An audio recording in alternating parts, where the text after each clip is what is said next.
It is a major update day.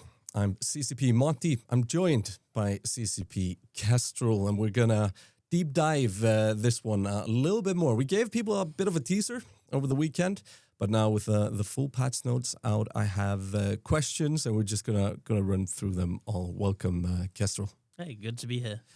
There's a lot of stuff basically changing.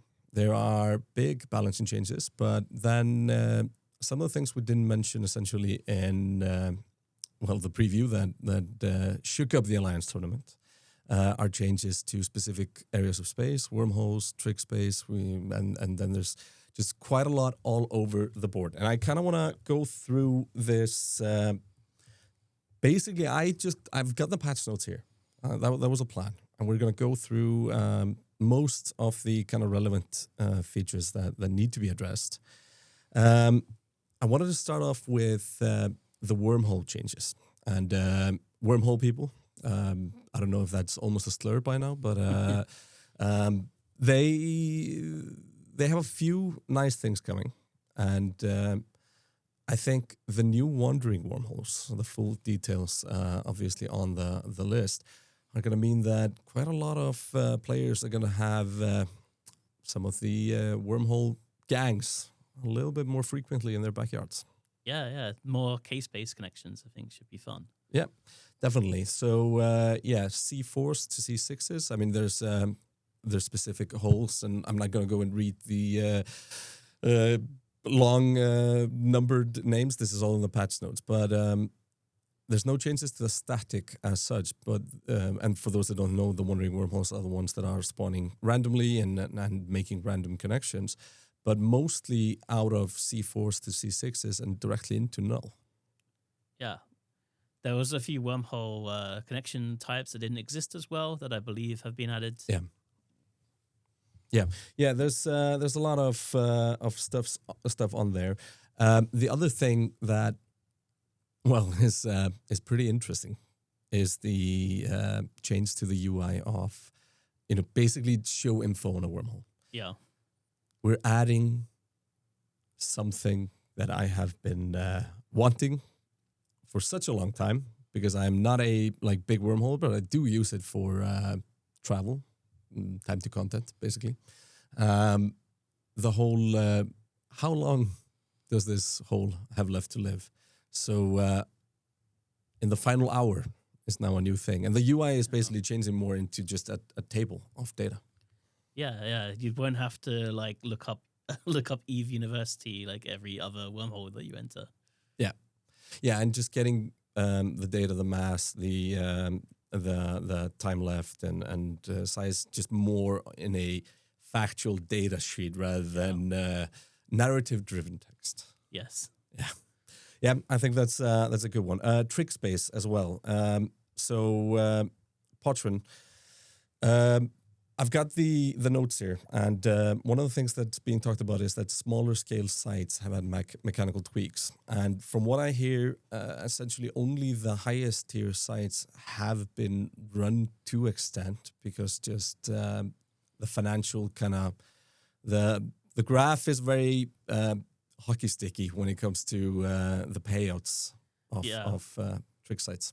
Yeah, and I think there's some buffs to the Triglavian one, because you took standing hits to Triglavians, which is generally bad in Pochman. So yeah. So one of the things also that is worth mentioning in Trickspace is with the smaller sites being more lucrative, there's also going to be I can't remember which site it was exactly, but there's also going to be more of essentially the Tech 2 building material and salvage for the Triglavian ships. We have more trick ships now in the game, so potentially this was some form of economic balancing that was missing. And the Overmind nursery groves no longer have essentially red loot, but have Triglavian salvage, which is also is essentially a way to acquire the materials without always damaging the trick standings. Yeah. So there's a bit of clever stuff there. I'm gonna run through some of the less maybe more convenience of life here. Uh, it is now possible to configure skyhooks while they are activating during the 30-minute window. Yep. I've never interacted with a skyhook in my life apart from fighting next to it, so I literally have no clue what this means. This is the insane thing about EVE. It's like there's no way for somebody like me to touch on every single element of it. Yeah, it's like when you deploy a Skyhook, it takes 30 minutes for it to go online properly. So like players have a chance to maybe kill it or fight over it while it's onlining. And right now you can't actually like edit the configuration while it's onlining. So it's kind of annoying where you like put it down and you have to wait 30 minutes for it to online before you can change the like reinforcement hour on it. But now you'll just be able to do that while it's doing that onlining period. So yeah, it should be a lot nicer for logistics pilots. And at the same time, the configuration can now be done remotely. Yeah, from the My Skyhooks page. You could actually do this before from like the corporation assets window, I think. But it was like super obscure and not everyone knew about it. So now it should just be in a much better place. It's more noticeable. Yeah. With moving on to missions and NPCs, a specific part of the notes.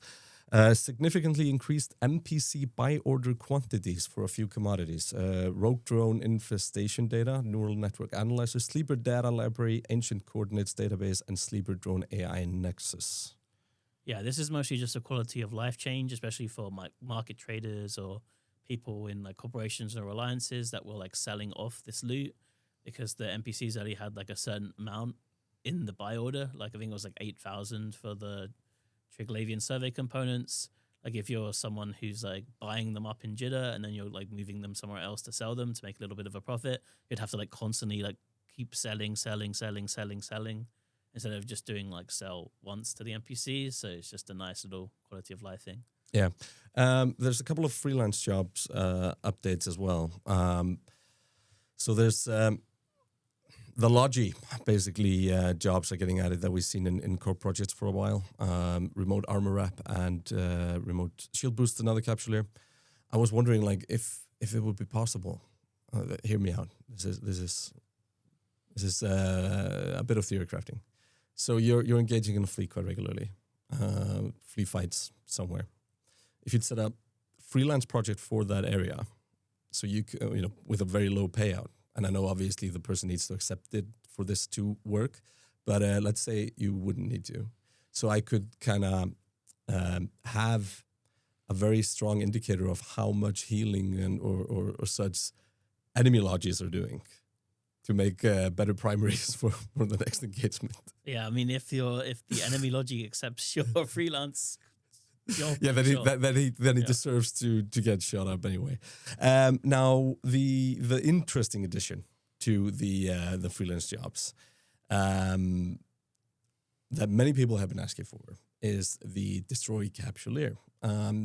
This is now something that you can do and pick either a specific Capsuleer or a specific organization. Are we getting bounties back or? Yeah, kind of. I think we already had like a damage Capsuleer freelance job before, but that doesn't necessarily mean like they have to die, right? They could just get repped over and over again. Yeah. And it would still count towards that progress, but now they actually have to lose a ship for this. So. Yeah, that's kind of now we're at the point where it's like, bring me his corpse. Yeah. A couple of changes more. Autothician Lancers no longer have presence in HiSec. They seem to have finished their research. Yeah, all of the drifters have been, kicked out of HiSec now with all of the empires and Capsuleers fighting against them during the drifter crisis. They're getting removed mostly because they actually like kill new players very frequently. Yeah, I had a very unfortunate twice accident. First, I'd been in the game, returned to the game for just a few days. And sometimes I would shoot gate rats. I'm like, what are those? I never had time to ask after I shot. The second one, which is actually probably the lamest thing I've done, belt ratting. warp into a belt where there's a mix of traditional pirate NPCs and lancers, and I just didn't realize that I had accidentally locked one of them. Yeah. Yeah. They're not my favorite. Let's put it that way. Forward operating base is now also spawning in the war spawning in high sec will now spawn in low sec, but at a higher spawn rate. So So those would spawn like NPC miners, and they would go to the belts. And if you have bad standings for the pirates, the NPC miners would call in like a diamond fleet to protect them. And that was also something that was just killing a lot of new players. So we're just moving the FOBs to low sec now. So that way they're in like a more appropriate space where most people in low sec are generally like more savvy to these kind of things. So. Yeah. The factional warfare changes. I personally, again, have not interacted a lot with the factional warfare, but there's a few notes here. The minimum requirement to join the pirate faction warfare factions, that is the Angel Cartel and the Guristas, has been raised from -2 to 0 to match the Empire militias. Yeah. This is to help address some of the team killing that we've been seeing, especially in the pirate militias. It's still happening in the Empire militias, but at a much lower rate. So this should make it harder for players to do that, as well as before, because it was a negative number. You could just like invite a bunch of your alts into your corp to like raise it up to 0. Yeah, so this was more of like being manipulated rather than just a pure standings change or a change. The insurgencies get a bit of a balance as well. There's the reduce of base amounts of system needed to be 1. It goes from 75. The ambition modifier cap has been increased to 15. There's just quite a few small, essentially, tweaks to that, all in the patch notes. Unless there's something specific you wanna dive into there. It might be worth mentioning just these changes are mostly just to help out the anti-pirates to have a little bit of a comeback. Maybe we still need to make like more like bigger changes, I think, to insurgencies, but like by reducing it from 7 to 5 means the anti-pirates have like a much better chance of like making a comeback if they only need to suppress 5 systems instead of 7. So right now the pirates have like dominated insurgencies since we've released them. Yeah. Well, pirates dominate the open seas. Yeah. So that's the way it works. There's one other change that I'm not really sure under which category should be categorized, but there's finally the ability for a pilot to resculpt his character, including changing the gender of it and a full resculpt, basically, of said character. And basically just to celebrate that this is finally possible. I mean, obviously, doing minor modifications to your look and stuff like that has been possible. Essentially, this can now be done with a body resculpt certificate, which is available from the NES. However, as part of the update, every capsuleer will receive a free character resculpt token. So that will be bundled with the weekly 15,000 NES New Eden Store skill point gift. And it is Tuesday. So if you haven't claimed it, claim it. Yeah, I think it might be available to alpha accounts as well. Yeah, it is. Oh, yeah, the skill points are available for alpha accounts as well. Yeah. So log in all your accounts. And tell your mom, dad, grandpa, grandma, children, anybody, you know. But yeah, this is a good change. That's basically just something that has been requested multiple times and is finally doable. Now, Kestrel, are you ready to dive into the stuff that you are, the most knowledgeable person around on? It is the balancing changes. Out of all, I want to start with asking you this. Out of all the balancing changes and just ship changes, because we also talk about the ESS and stuff like that, what do you think is the biggest change in this patch? I think mostly Marauders getting blocked from the ESS, I think is going to be the biggest sort of meta change in NoSec. just because now hopefully what we'll see is maybe a reduction in Marauders in standing fleets if they can't get into the ESSs to respond, and like we'll might maybe see like new battle cruisers, new battleships, and that might also change the meta a bit more for like roaming gangs as well, because now there'll be like maybe smaller, more mobile targets for them rather than Marauders, which are like pretty hard to crack. But what's the counter? So I'm roaming your space. I'm in a well, I haven't even checked if I could dual prop a jackdaw or something like that. So what's the counter to me being in the mobility mode? What's it called? Agility mode? Mobility mode? Propulsion mode. Thank you. I'm in the propulsion mode. I've got a oversized AB fit. What's the counter? Oh, well, you can bring like Hugin, Rapier, those kind of ships. Yeah, I don't like them when they show up. Also, any ship that can like project pretty far should also be pretty good at dealing with them. Like maybe like a Beam Harbinger Navy issue or something like that. One ship I want to see more of in space is the Talos as well. Yeah. I'm guessing a sniper Talos would do the job pretty nicely of somebody burning in a direct line away from you. Yeah, if they were burning directly away from you, then you should be able to track them pretty well. If they were like managing their traversal, it might be pretty difficult to hit them. Yeah. So a good pilot or a bad pilot, right? Yeah. I always remember just after I pop to get the trans up. Okay. First thing on the list here is the drone changes. So the assigned drones. This is a thing. I've seen this a couple of times in space where you have somebody controlling loads, basically, of drones. The cap has been at 50 now for a while, but is moving down to 20, and that is then drones that somebody can have assigned to them, basically. Yeah. So like there are some things that are really cool about drone assists, right? Like the fact that like if you're in a logi, you can assign them to like a DPS ship and just worry about doing logi, or you can like if you're new to the game, you can assign it to like your friend who knows what they're doing.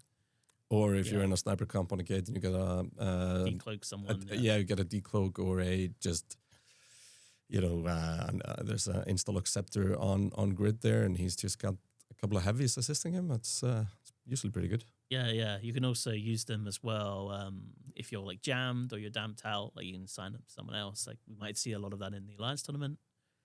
But we have also seen them like being used like kind of as a way of like input broadcasting legally, where people assign like 10 groups of sentries to like one ship. Yeah. And we're cutting down a little bit on that. Yeah. It's gameplay where essentially it's very hard to counter heartbeat against heartbeat at least. Yeah. Just with the limit of 20 though, you can still assign like 10 Gruus to ships because they have the two more powerful drones to someone. So, but they mostly will affect like sentry drone assistance. Yeah. All right. There's also an increase to the signature radius on sentry drones to battle cruiser size. So missiles actually apply to them. Bombs and warden projectors are also fast to lock, so they can be countered more effectively. Yeah. One of the things that was kind of painful with them is that they have the same signature as heavy drones, which are the same signature as cruisers right now. And unlike heavy drones, when heavy drones like move around, they have like the micro sig bloom effect on them. But sentry drones never move, so they never get that bloom. Yeah. So they were actually like, they're already like 2 times tankier than heavy drones, but then they were like effectively like way tankier because like they would never be vulnerable in the same way that heavy drones were. Yeah. Next up, armor. So I'm wondering if we should do this as a whole, because we have the new armor skill. There is a change, therefore, to the plates, but there's also the rigs. Do you want to take me just through armor as a whole rather than me going into specific questions? Sure, yeah. So we're making some adjustments to make armor a lot more effective in skirmish. Like heavier armor's like really strong right now, like kind of like heavy armor as it's known as. But like when you're like roaming or like nano with armor, it feels kind of weak right now. So we're making 2 adjustments here mostly. So to the rigs, the armor rigs like Trimark armor pumps or like the explosive armor rigs, right now they have a speed penalty on them. We're swapping that penalty out to an agility penalty. That still kind of makes it like you easier to hit. Like the shield rigs and the armor rigs, they have penalties that make you easier to hit. Where the shield ones have the signature radius penalty. Agility means that you can't turn as hard, right? So you can't get as high traversal, but it also doesn't limit your range control as much as max speed does. So like I think you mentioned last time, if you're like in an ESS in an armor ship, it feels like really painful to like move out of the bubble. I mean, I had just done so recently. Yeah, yeah. I literally, it was late night. I just went and brushed my teeth and did stuff while I was, slow boating out of there. Yeah, so that should help a lot too. And then we're also adding a brand new skill called Advanced Armor Layering. This works just like the armor layering skill does, which is 5% reduced armor plate mass per level. This one is just a more advanced version of that skill that reduces it by 2% per level. So if you train that to level 5, then you'll get an extra 10% off all armor plates. And that's basically just a buff.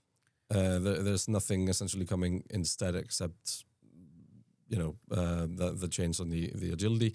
But this is just a new skill. Yeah. Yeah. Yeah, it should be pretty easy to train too. I was looking at the skill requirements for it. Armor layering 4, so the armor layering 5 is actually not a prerequisite for it. Is armor layering, so not the advanced one? Is that also 2% per level? No, the base armor layering one is 5% per level. Yeah. So essentially, we together this would amount to 35%. Yeah. All right. The other two prerequisites are Mechanics 5 and Hull Upgrades 5, which are, of course, part of your Magic 14 anyway. So, right.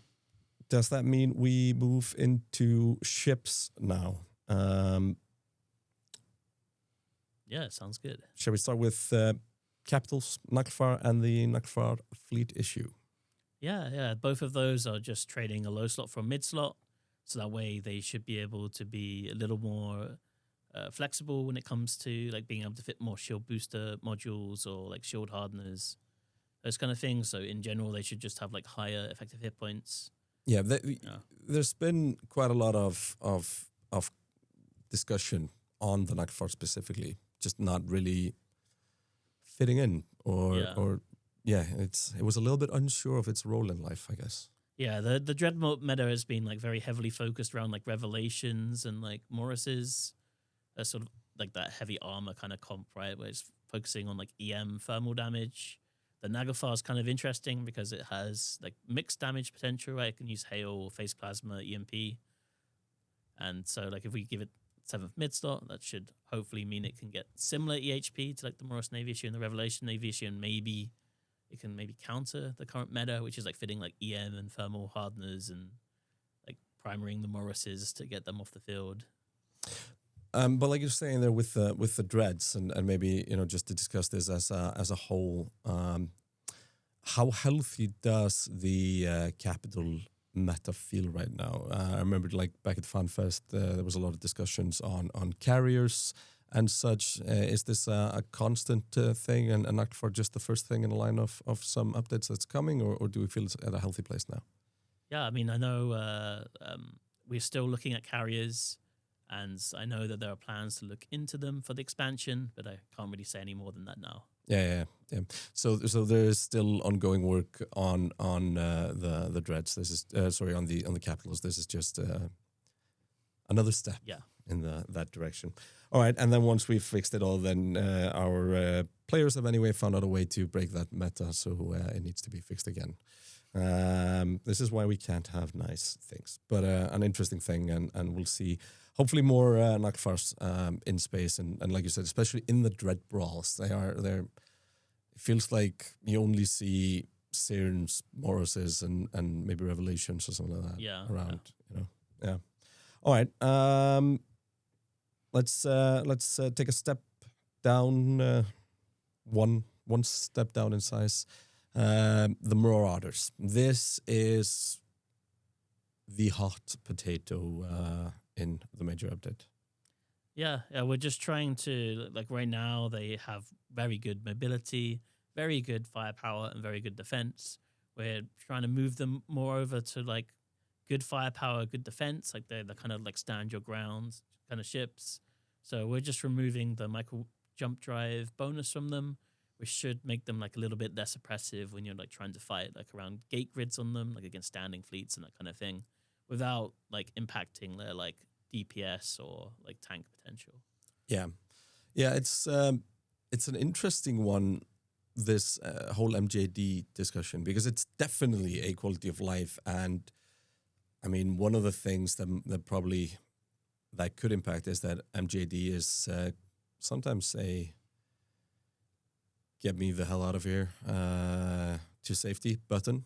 But again, you can't MJD while Bastion or move and such. So it will be interesting to see if it affects like the actual usage of Marauders. But then again, at the same time, Marauders kind of became the answer to almost all questions in PvE, especially.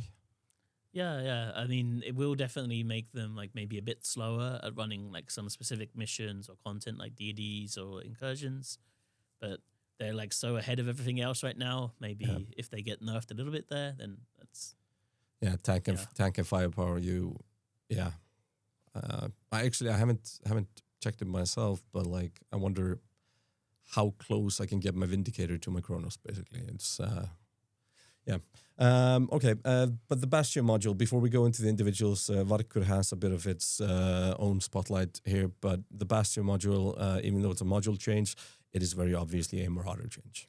Yeah, so this change is intended not to nerf like regular Marauder fits, like with actual shield boosters, like the regular ones, not the ancillary ones, and armor repairers. It's mostly just quality of life for armor Marauders, because right now, if you use like metaplasmids or like X-type reps and like the rigs, boosters, etc., like implants like Asclepian implants, you could like very easily get your armor rep to like cycle more than like your armor buffer, or like very close to it, like 70 to 80%. And that made it like very hard to use them because managing cap towards actual armor and stuff became a nightmare, because it was all about then how much you were actually taking and trying to figure that out. Maybe with loads and loads of ships shooting you, you would always overwrap. Yeah, especially if you like using a dual rep setup as well, like trying to like stagger the reps and manage them properly. It was very difficult. So this should just make it so like players feel a lot more comfortable flying those armor setups, because they're not going to require like as much skill. You're as almost before. setting up that the shield Marauders were kind of easy mode. Yeah, they were. But if you were a true, it's like driving stick. Kind of, a true car enthusiast wouldn't drive automatic; it would only drive stick. We should have created some beef there between armor and shield, preferring. Yeah, I mean, everyone knows that real Chads fly Cronoses. At least in this studio, that's the thing. But my Kronos has an X-type shield booster right now. Some incursion fit, maybe. No, it's a PvP one. Because I would not be able to properly work the rep timers and stuff like that. But I might next week take a look at it. Let's see what happens. I want to see the meta now for a few days, get some insights from people that actually know how to fly but don't just enjoy to fly. And then I'll stick something on, and then stick it back in my hangar and never undock in it, because I don't really know what to use it for. So that's another thing. The Varkur. I love this name. It's the coolest name of a ship in EVE. Yeah, we're just reducing the fall-off bonus on it a little bit from 7.5% to 5%. Yeah, was that a per-level bonus? Yeah, it's a per-level bonus. So it'll go from like 37.5 to 25%. Was it tied to the Marauder skill or the Min-Marauder Battleship? I think it's on the Marauder skill. Yeah. Real Chads fly Marauder 5. Anyway. Yeah. All right. The Varkur has taken regular pokes at it, but it still seemed to be the Marauder of choice for a lot of things. Yeah, I mean, it just has the perfect combination, right? Of having like it had a fall off and a tracking bonus, so it had like both good range and good tracking. Yeah, it doesn't use cap to fire autocannons, so it's not as vulnerable. Can do all types of damage. Yeah, Yeah, it's a bit of jack of all trades when it comes to at least applying. But then, I mean, the tank on it, as if it's set up that way, is huge. All right. Is there anything more on the Marauders? Don't think so. No, I think that's pretty much it. Aside from them not being able to get into the ESS. Yes. Let's cover that maybe as a whole when we're closing this out. But yes, Marauders no longer able to enter the ESS. There are a couple of more battleship hull changes. One of the first one is if we stick to the non-tech one ships, the Sin. Yeah, the Sin is right now the least used Black Ops ship. It used to be the most used before we did the 2020 rebalance to Black Ops. I still want to find the person that figured out that out of all the Galactic ships, the Sin was the ninja. Oh, sorry, the Dominix was the ninja. It's a bit of a Kung Fu Panda vibe there. Yeah. It's like, yeah. It's no longer made of wood, though, like it felt back when I started playing. Yeah. So it's there's one nerf to it. It's losing the 10% bonus to logistic drone transfer amount per level. Have you ever seen a Sin as a Logi? No, not really. Like I've seen sometimes people try to use it, but that bonus is relatively weak. And like the role of Black Logi Ops, drones also just like, especially, I mean, Black Ops are purely PvP. I know some people, especially the Widow and stuff, is being used for some PvE purposes, but it's mostly only PvP, and it's just so irregular that you actually see Logi drones being used in fights. Yeah, outside of the Alliance tournament, of course. Yeah, outside there. Yeah. Like the Black Ops role, outside of people that actually know what they're doing. And like the thing with Black Ops as well, right, is like they're meant to kind of be like get in, kill someone, get out kind of ships, and not really ships you want to like stick around for a long time. Yeah, but it becomes the giga point of Black Ops. Yeah, it's getting a bonus to scram range, like very similar to the Maulus Navy issue. This only applies to scrams, it doesn't apply to disruptors. But then it's also getting an extra point of scram as well per level.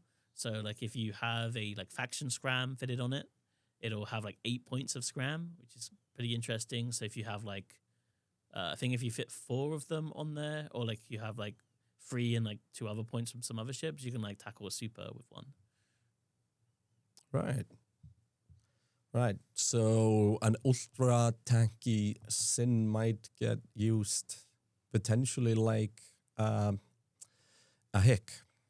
Yeah, you could use it like as a hick that has a like ability to like jump to Black Ops sinos. Yeah.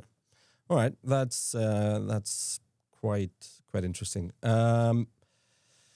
Next up, APOC and APOC Navy. Apocalypse. Yeah, we're just kind of refining their role a little bit, doing a bit of a rework on the ship. Both of them are kind of meant to be snipers, so we're kind of distinguishing them by removing the tracking bonus from it, because it didn't really make sense. Like there's so many other Amar ships that are good at tracking right now. So you have the Armageddon and the Armageddon Navy issue that would have like the drones, and you can use different sizes of drones. You can use rapid heavies on them. So it's already very good at killing cruisers. And then like the Nightmare already has the tracking bonus and it's faster, so it can just mitigate traversal easy. The Balgon has long range webs and newts, so it also is just good at tracking, because you can't like move very far when you're webbed and you have your like MWD turned off, right? And then the Oracle is faster than it, so it can just normally get better tracking anyway. I just I wish so strongly that we start seeing more just Tech 1 battleships in day-to-day PvP and stuff, because like it doesn't matter what I'm flying, I always seem to make it way more expensive than just going out in a newt dummy, which is always good fun. And I don't know, it's there's something about the good old days that just calls for an APOC versus a Megathron duel, and then a Tempest works in or whatever. But this is interesting, and I mean, APOC is basically a ship that I've barely seen in space now, just for months. I've seen the Balgrons, I see the Paladins all over the place. A few Armageddon Navy issues, although I find it very interesting that we keep seeing the Geddon in Alliance tournament, but we don't see much of it in space. But I really hope that an Apocalypse Sniper Comp is something that we'll just start seeing popping up here and there. Yeah, with the extra damage and the extra range that it's getting and the cap reduction bonus, it should be a lot better. Yeah, you should be able to sit there. Maelstrom? Yeah, we're just kind of giving it the Hyperion treatment. So the Hyperion treatment. Yeah. Is that something you'll just walk into the next bar and buy, or? Yeah. I could use a little bit of a Hyperion treatment. Yeah, the Hyperion is kind of like a really good solo PvP ship because it has like 5 mid, 7 lows. You heard Kestrel say it. He said it's a really good solo PvP ship. Start undocking your really good PvP ships.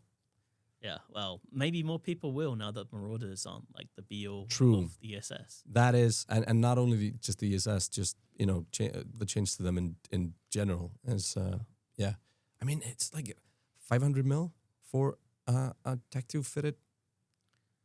Hopefully it's probably less.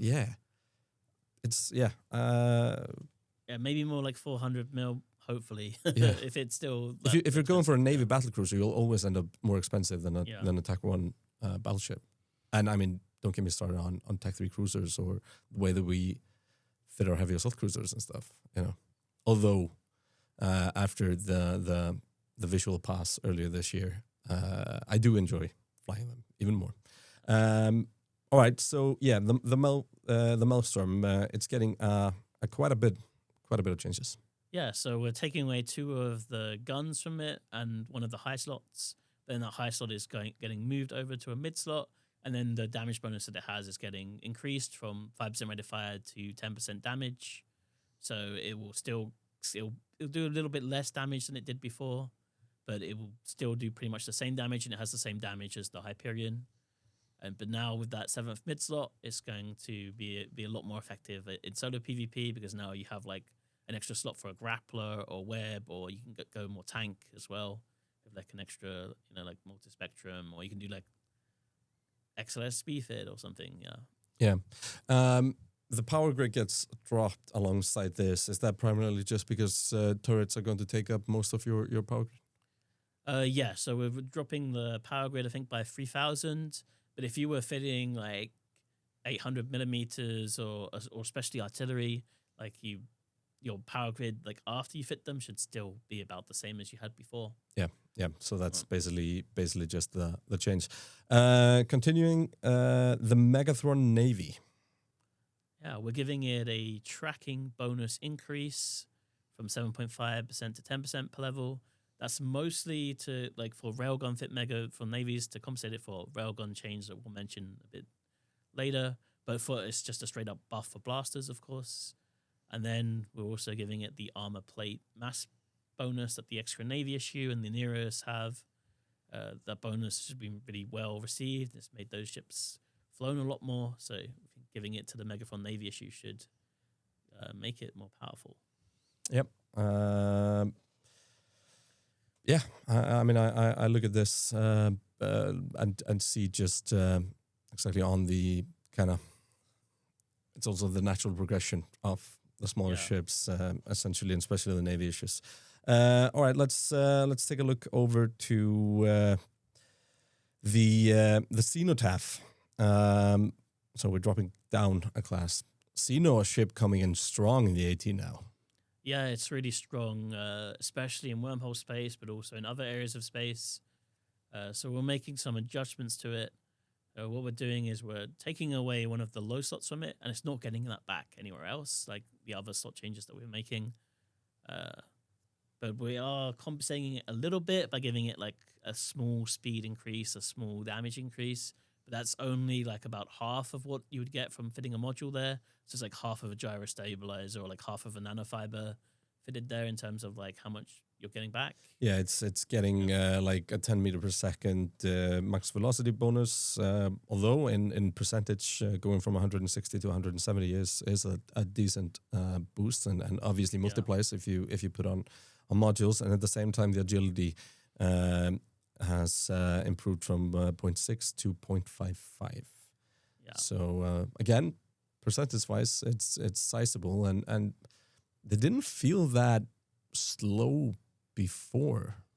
Yeah, But maybe they are, because the ones I come up against, I haven't flown one myself like in PvP, but maybe it's also just because the ones that you come up against are usually pretty blingy and probably got good speed modules.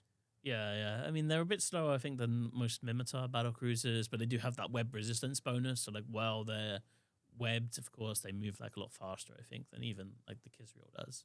Yeah, it's interesting. The Tholos also gets a little bit of a nerf to its later strength. Yeah. So both the Centaur and the Pholos, the Deathless ships as a whole, we're actually changing their sensor strength to be like the weakest racially. So now they're even like weaker than Mimitar, which is currently the weakest sensor race. Yeah, So but at the same time, due to their primary role and DPS with the pods, you probably still will be able to knock them around a bit, even though there is a jam on site.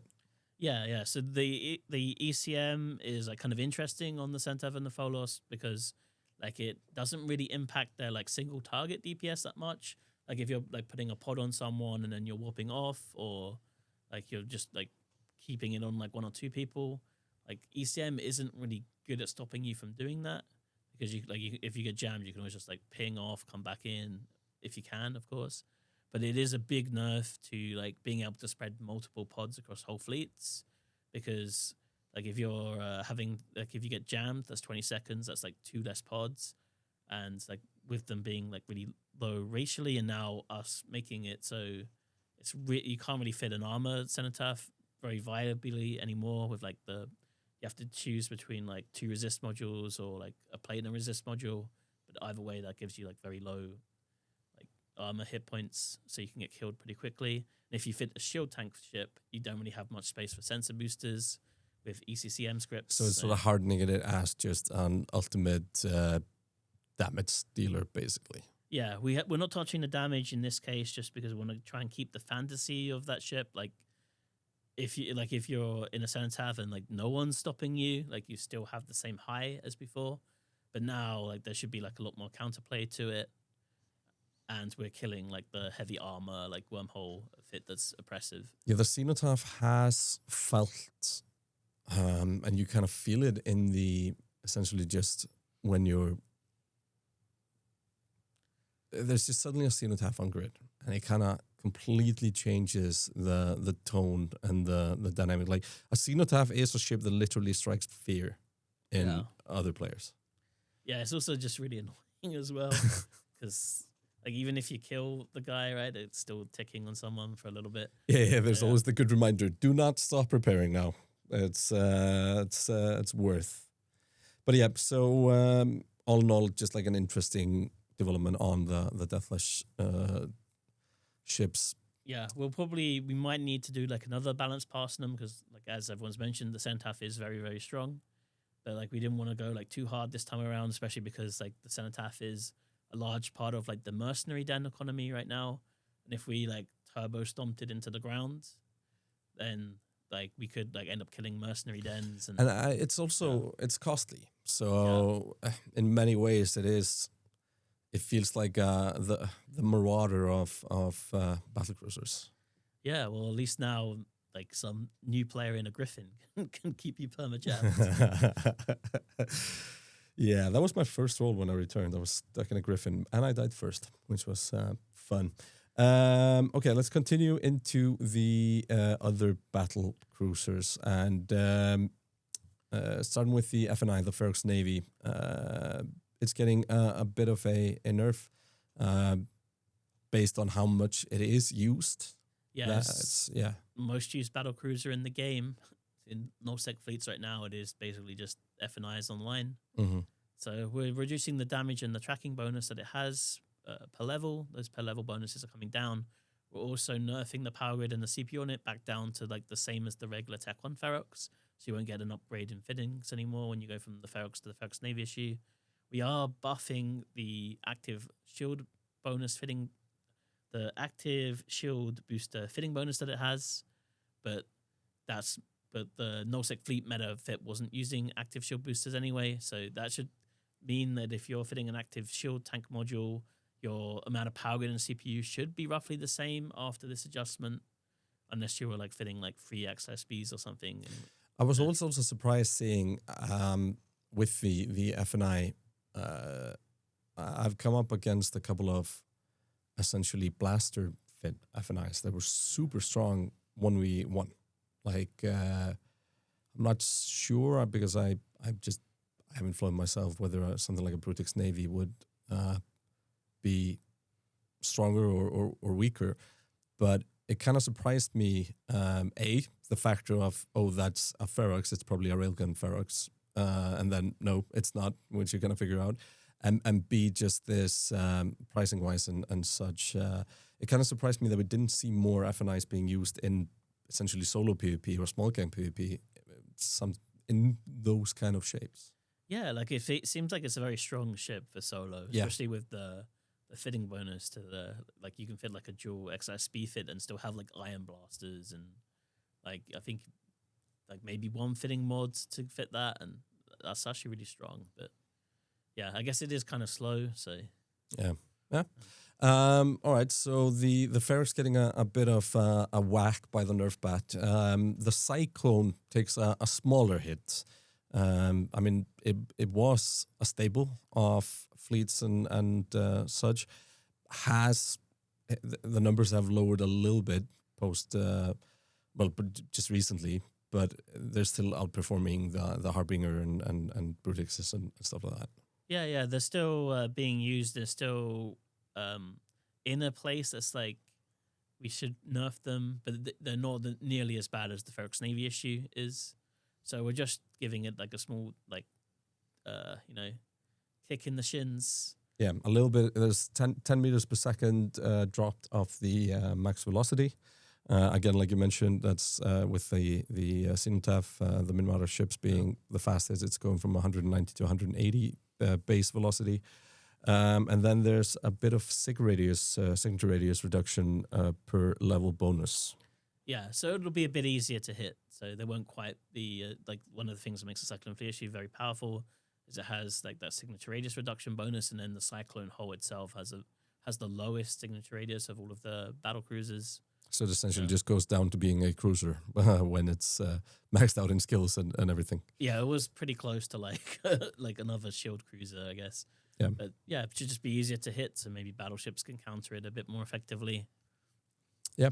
But like is noted, it's in a pretty healthy place, although needs a little bit of balancing. On the topic of ships that are maybe not in a similarly healthy place, the Harbinger Navy is very underused, so that's getting a bit of a buff. Yeah, we're just giving it some more power grids, so it'll be a bit easier to fit it in like a heavy armor comp, maybe with like a 1600 plate and beams. Like if you're trying to fit it for like solo as well, like you kind of run out of power grid. Like if you wanted like heavy pulse, like a command burst, and then like MJD, MWD, like medium cap injector, like it was pretty hard to get everything that you wanted on it. Yeah. And with the changes to the armor rigs and armor in general, that also should make it a little bit healthier. Yeah. Hopefully it'll get sped up quite a lot, especially if you're fitting like Trimarks or like a 1600 plate on it. Yeah, it'll be interesting to see, and this is, I guess, for you and the rest of the team working on ship balancing and such. The weeks after an update, I'm guessing you're taking a look at streams and kill boards and stuff like that, trying to figure out where people are taking this, right? Yeah, we also have like a big Excel spreadsheet that like tracks that CCP Akami's been putting together. Yeah, we can like track the number of times like a ship undocks, like a number of times like ships are getting like built in industry, like the average amount that's on the market, like PvP damage, like the number of times people are taking them into a mission, those kind of things. So yeah. Next up, Merm Navy issue. A buff there. It's getting a larger drone bay. The engineers have managed to. This is like a new car comes out. It's always got that, there's a 5 liter larger boot, or there's 2 more horsepower. That's kind of what we're getting with the Merm Navy this time around. Yeah. One of the things is that the Merm Navy has like that web drone bonus, but it is kind of a bit gimmicky and a bit weird. And so, like, if you wanted to carry like 2 flights of heavy drones, then you could only have like 2 web drones. So now you can have more web drones if you want, or you can just have like more heavy drones and then just fit a couple of web drones on, or not use web drones at all. That's fine. Does anybody use web drones? Occasionally, they're pretty rare. Yeah. Like you would probably only really see them in the Alliance tournament, or maybe in like some like super specific niche scenarios. Mm-hmm. Yeah, well, I'm actually thinking now, why on earth not assigning them to that insta-locking? I don't think you can assign them, unfortunately. Oh, right. You can't assign like any of the E-War drones. Right, that's absolutely correct. Yeah, that's why Kestrel is answering the questions and I'm asking them. All right, so I found one note very interesting, which is that if we go into Okami's sheet, the Merm Navy is the least used battlecruiser. So, I mean, I wouldn't say this is a giant leap, but potentially it gives it a little bit more. Also, with the tracking that it's getting, similar to the Vexor Navy, just to get the numbers correct here, gets a 10% bonus to drone tracking per level. That it's going to be effective at least against smaller targets compared to what it was. Yeah, it should just now be like if you like the Vexor Navy issue, the Merm Navy I issue do. is exactly the same as it, but bigger, and it has web drones, but you don't have to use the web drones. But the Merm does not look like a pistol. Yeah. Which is seriously cool. But the Merm is actually a very pretty ship in my opinion. All right, moving on. Tornado. There's a few things coming along there, mostly in regards to basically just the agility and speed of the ship. Yeah, so a lot of players have been complaining about what is known as like a Windrunner tornado, which is a tornado that's fit with like 1400 artillery, like warp speed rigs, and then just 3 inertia stabilizers in the lows. So then it gets under like a 4-second warp speed. And then you just like constantly just ping and take pot shots at people. And it's basically an oversized Corm Navy or Harpy. Yeah. A Harpy that does like 50 times the alpha. Yeah. Tornado Alpha is a bit, it hurts a bit. So the agility is pushed from 0.475 to 0.54. Yeah. I honestly can't quite wrap my head around how much of a change that is. The main part of that change is that it's going to be really hard to get a tornado under a 4-second align now. All right. So now most of those Windrunner tornadoes, they'll still work, but they'll have a 5-second align instead of a 4-second align. That extra second means that there's like a bit of a better window for someone to like fleet warp a Tyrannus into them, like while they're landing and things like that, and should hopefully mean a bit more of them get caught. Yeah. At the same time, the velocity, the max velocity, has been increased from 225 to 250 meters per second. That's one fast ship. Yeah, that's it's like a 10% improvement. It's like low grade snakes just added into it for free. Yeah, the tornado in general, like it's in quite a healthy place, and we don't want to just like nerf it when it's healthy. It was just like that one specific use case for it that was like maybe a bit bad. Yeah, so increasing the speed, but working on the agility sounds like an interesting a balancing act where it's not hurt too much in battle, and I don't know. I think the base velocity being 250 on a tornado might actually also make that the ESS sniper kind of response could be very powerful, especially like maybe small gangs will take a look at it again with the fall off bonus increase that it's getting too. It should hopefully feel a lot better. Like if you're someone who's like actually staying on the grid and fighting in it, it should feel better. Yeah, not just about alpha striking a painted target. Yeah, the fall off bonus per level is improving from 5 to 7.5%. So yeah, that is a very sizable improvement with max skills at least. Yeah, we might see like small gangs use them a bit more, like how they're using oracles right now as well. With the extra speed on the tornado, it'd have like quite a bit better tracking than the Oracle. So maybe that like opens it up as another option. Yeah. All right. Moving on. There's the final ship in the battle cruiser category. Getting a bit of a buff is the Talos. We don't need to talk much about that because it's just the max velocity being improved from 220 to 235 meters per second. Just a little bit of love to the Talos. Yeah, it's not really used much outside of like suicide ganking and like killing like pocos and things. So maybe that helps it. But it is absolutely one of my favorite ships to fly because it's similar to the Tornado in a way where you can get that massive alpha. Yeah, it looks so good too. I love the Talos. It's harder to skin though. I've been trying to skinner it up, although I am not a talented artist. Me neither. But sometimes I luck into something. All right, cruisers. Let's dive into it, and let's start with the heavy assault cruisers. There's a couple of changes. The Deimos is getting its signature radius reduced a little bit from 150 to 120. Was it too easy to hit?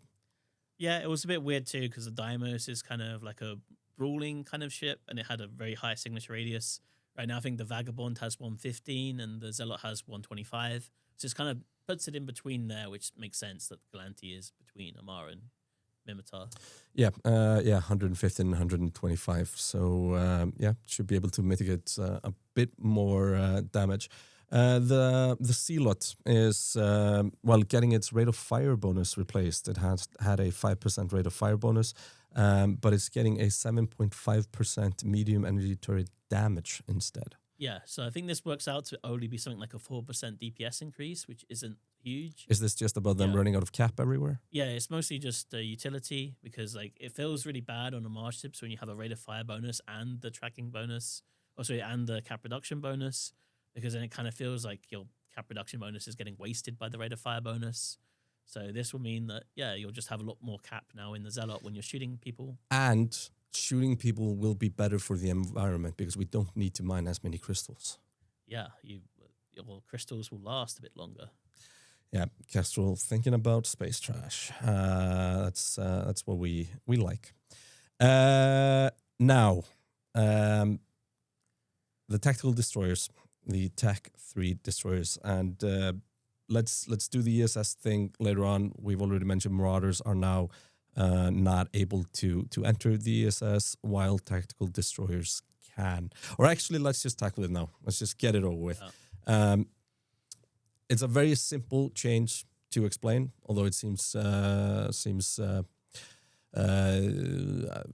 topic for discussion. And if people do not understand it fully, we are making sure that we have a visual representation on that coming up soon. But this is a complete meta shakeup, and in many ways, not only is it about changing what happens inside the ESS, but having the T3 destroyers run around in your space. I mean, in propulsion mode, they are almost interceptors. Oh, not quite that fast, but they're pretty quick. I mean, they don't warp that fast, but their alignment time, and when you're just running through space, I mean, I use a nanofit Hecate when I need to move precious stuff. It just insta warps. Yeah, unfortunately, they can't insta warp when they're in the ESS. No. But like what I'm more maybe referring to is just the velocity that they can move around space, searching for the banks and hitting them, and potentially creating those moments. But I'm probably the Phantasm will still be faster with an oversized prop mod, right?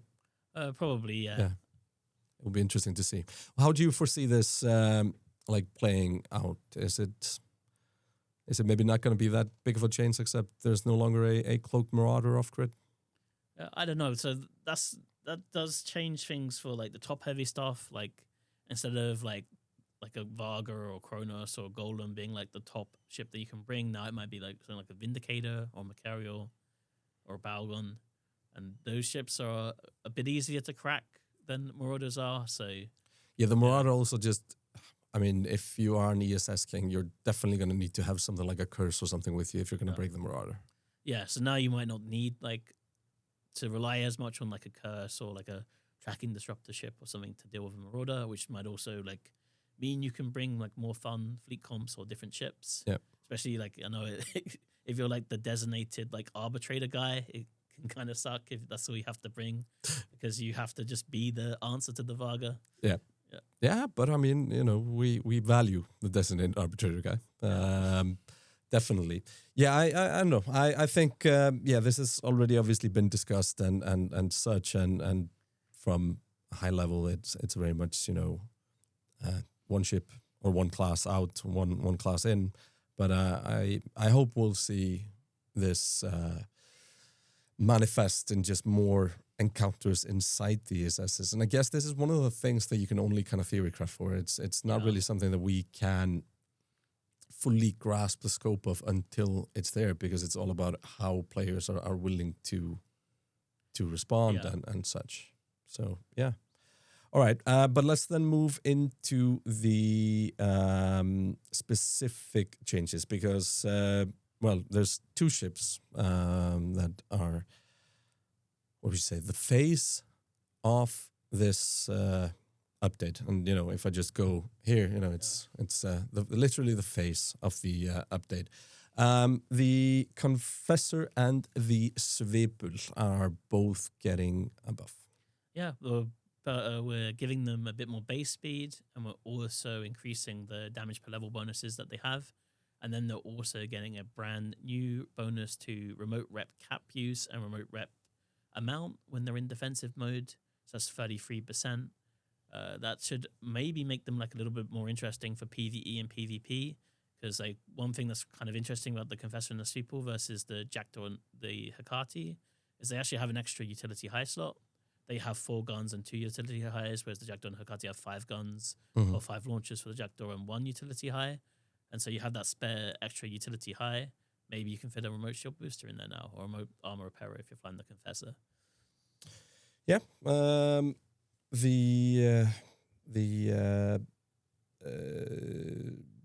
Also like both just getting the bonus to basically the remote shield and the remote armor in defense mode sounds like a very interesting kind of change that we haven't really. Yeah, I'm looking forward to seeing it materialize, and it will definitely lean itself into, especially if we're focusing on the ESSs, although Tech 3 destroyers are getting used all over the place. Will definitely create this T3 destroyer composition possibilities, at least. You could do like a 20-person Confessor fleet, and like 4 of the Confessors are essentially Logi. Yeah, I'll just remote rep fit maybe. But still with loads of DPS. Yeah, or you could just have 20 that are all DPS, but they will have like 1 or 2 remote repairers each on them. Yeah. Yeah, it would make sense. It's going to be interesting to see, and the callouts for the modes and everything like that, with everybody moving on a separate speed because of it and such, is pretty interesting. And like you mentioned, the Hecate and the Jackdaw, both pretty healthy and are probably some of the most used ships in the game. So they're kind of staying the same because they're also easily countered if that's the point. They're not unkillable or such, even though they are strong at their role. Looking at the Navy destroyers or pirate destroyers, actually, the Mampa, there's a new roll bonus added to it now. Yeah, we're giving both of these ships new roll bonuses. So the Mamba's getting the bonus that the Algus has to drone speed. Yep. So now this drones will like whiz around a bit more, which means that it should hopefully be have like higher DPS in some cases, or a bit more utility. Like if you're trying to use it to kill an interceptor or something, the drones can keep up a bit more effectively. And then we're also speeding it up a little bit too. Yeah, the max velocity going up by 10 meters per second from 245 to 255. The Mekubal is also getting a new roll bonus. Yeah, it's getting a 50% fall-off bonus. And that bonus is actually quite powerful because it already has a fall-off bonus per level. So kind of just like how we had with the Kestrel, it has like the battle cruiser roll bonus, but then it has the fall-off bonus itself. Those bonuses stack together. So it's actually going to have like, I think it's like 2.25 times fall-off now or something like that. So if you're like scram cutting with it, like you can hit pretty far. I think like 12 kilometer fall-off with hail with no other modules. Pretty good. Or if you're fitting artillery, you can just hit a bit further out. When we're looking at faction destroyers in general, is there like the Navy ones are used quite a bit, the Corps Navy and such. But the pirate ones we rarely ever see. If we apart from the Kikimora, basically, it's what only faction warfare maybe then. Yeah, even then, like the kind of very specialized ships because they're just so expensive. Yeah. They're about the same power level as like the Navy destroyers right now. But they're cheap. Yeah, they're almost ammo for fleets. But like if a Cormorant Navy issue costs 20 million, like who wants to pay like 150 for a Mamba? For a like 6 or 7 person small gang that wants to fly fast around, bang for buck, fun is probably the Chrome Navy. Yeah. It's a comp I love if somebody has all the bookmarks. All right, let's continue. There's not much to go through. I think we have the more railgun changes. We have a few more ships. You've been busy. The Exploration Navy frigates. Yeah, we're just changing their base cap and base regen time to the same as all of the other Navy frigates, which will have the same for their racial thing. So this should just mean that they have a lot more base capacitor. So if you want to do, they were like very easy to newt out, and they ran out of cap pretty fast if you're fitting like a dual rep setup or like putting a shield booster on one or something. So it should just be more effective in PvP. Yeah. Next up, we have to talk a little bit about AoE ships. We have the Skybringer and the Stormbringer because they're both getting an additional high slot. I'm not acquainted to the class. What are we looking for here? Yeah, so this will mean like if you're doing like high sec exploration, like looking for DD sites, before you'd have to like use a mobile depot or like get an alt to like scan down the sites or scan down the sites of a different ship first. So now you can like do like exploration with a Stormbringer in high sec if you want to, or you have to be a bit careful about getting suspect baited. Yeah. And yeah, in the Abyss as well, it might mean you could like fit a Nosferatu module, or you could like fit a small smart bomb or something else there that could be useful. So it's just giving them a little bit more utility, basically. Yeah, It's not thought of as a DPS increaser or such, apart from like you say you're adding a smart bomb or similar. All right, that is the ships. There was one thing that I think we forgot to mention in the ESS changes, and that is the range that you can't cloak at. Going from 150 to 500, so you can still sit outside watching, but you won't be able to snipe from your cozy position. Yeah, I mean that was just something that was frustrating to players where you'd have like something like a paladin cloaked like 200 off. Yeah, it's just so oppressive to kind of what the gameplay should be in there. Yeah. At least now you'll be able to see that it's on D-scan if it's there. I mean, exactly. If you want to defend your bank by the paladin won't be there. Yeah, the paladin won't be there, but an APOC might be there. Yeah, an APOC might be there. Although I can't cloak. Well, all right. I think that's most of the ship changes. There's a few changes to modules. You want to take us a little bit through that? Yeah, so we already mentioned the Bastion module, but there's a change to railguns, large and medium railguns specifically. We're just nerfing the tracking and the optimal on them and the fall-off bonus on them too, or fall-off, I should say, by 10%. So that should just make them track less and have a bit less range. The railguns were just dominating at all levels, like when it comes to like medium and large railguns. And we know like players have said, and even in small, like we were mentioning the Corps Navy and the Harpies and that stuff, they're all. Yeah, those use small railguns though, so they're not. Yeah, so they're not affected, but like railguns are just really strong across the field. Yeah, so this should hopefully mean that like beams and artillery maybe come back in a bit more too, especially with like the APOC and the Maelstrom changes too. Mm-hmm. Also, I know like a lot of players were fearing that like if we just nerf the Ferox Navy issue because rails are so strong, that like there's just gonna be another ship that's gonna replace it, like the regular Ferox, the Vulture, or the Naga or the Roke. All of those ships are really strong too. So just a small nerf here. Yeah, it will be interesting and to see, whether we see an instant, basically, change to the meta because I don't know. I would be very surprised if there are not tens of thousands of FNIs fitted in hangars here and there. But then we gave people an idea earlier. Take your Doctrine FNI that's sitting in your hangar and follow us out.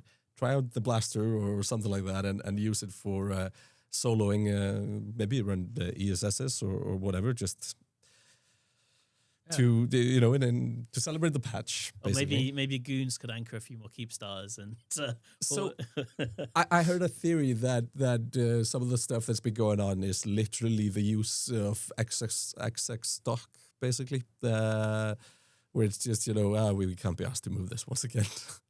not specifically for goons, it's just a couple of fights that have been like, why do they keep sending in more and more ships to blow up? But hey, it's better than reprocessing them or something like that. All right, I think we have covered everything. Is there something that it's always good to try and remember what you forgot. Yeah, I think we covered everything as far as I can remember. Yeah. So there you have it, the major update. Out. How the hell did you remember all of that without a script or like notes or anything like that? Like, I've got them and I don't even remember what we were talking about. I wrote them, so I kind of remember them, but yeah. Yeah, I've also just been like rereading them and like editing them. It's impressive. I'll give you that, Kestrel. Man, thank you so much for dropping by. I know that it's busy on update day, but Kestrel has given us the details now. I trust that you will go in, check out the patch notes, and hack into these changes by, doing what we all love, making ships go boom in space. Until next time.